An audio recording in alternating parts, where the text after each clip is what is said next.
Hello students, welcome to VVPSC learning class. Today we are again discussing the chapter 9 explanation, that is the types of soil. As you know that weathering of rocks produces small particles of various materials. These include sands and clay. The relative amount of sand and clay depends upon the rocks from which they are formed, and that is the parent rock. The mixture of rock particles and humus is called soil, and living organisms such as bacteria, plant root, and earthworm are also important part of any soil. Next is difference between the sandy soil and clayey soil.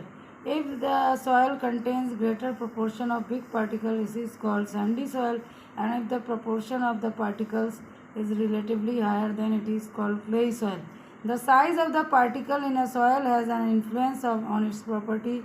Sand particles are quite large, they cannot fit close together, so there are large spaces between them. These spaces are filled with air. That we can say that sandy soil is well aerated and water can drain easily through the space between the sand particles. So sandy soils are well aerated and rather dry, and these particles are lighter in weight.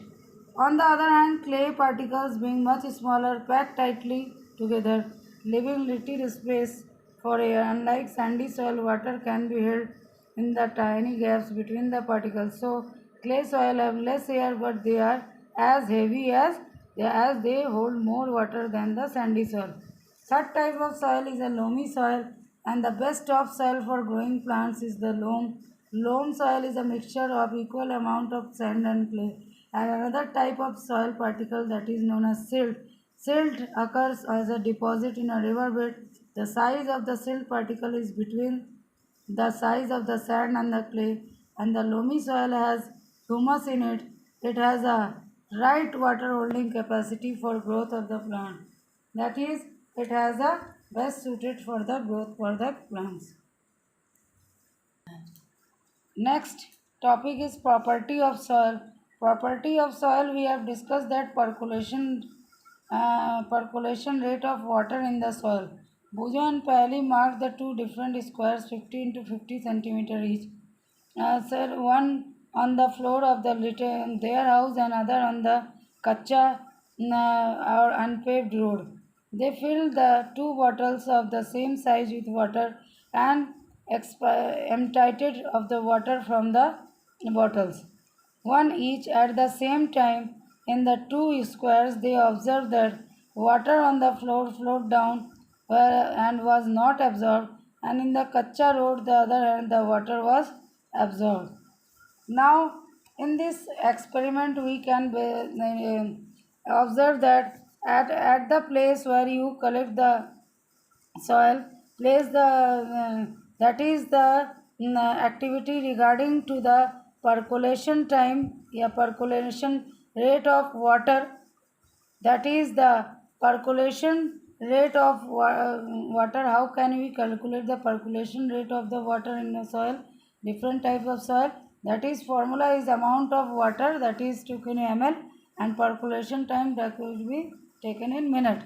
For example, suppose that for certain sample it took 20 minutes for 200 ml, so the rate of percolation will be 200 ml divided by 20, that is the 10 ml per minute. Next is moisture in the soil.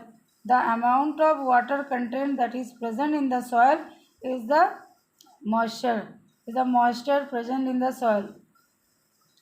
Absorption of water in the by the soil, and you have know as the clay particle are the small particles and they stick together, so the water retention capacity of the this soil is maximum.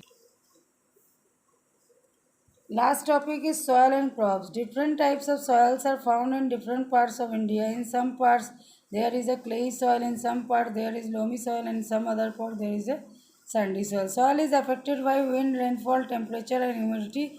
These are the some important climatic factors which affect the soil profile and bring changes to the soil structure. The climatic factors as well as components of soil determine the various types of vegetation and crops. that might grow in any region. Clayey and loamy soil are both suitable for growing cereals like wheat and grains. Such soils are good water retaining capacity, and for paddy soils are rich in clay and organic matter and having a good capacity to retain water are ideal. For lentils, masoor and other pulses, loamy soil which drain water easily are required. For cotton, sandy, loamy or loam which are drain water easily is required and can hold plenty of water are more suitable. Crops such as wheat are grown in the clay soil because they are rich in humus and very fertile. Okay, thank you student. This is the all explanation about the chapter soil.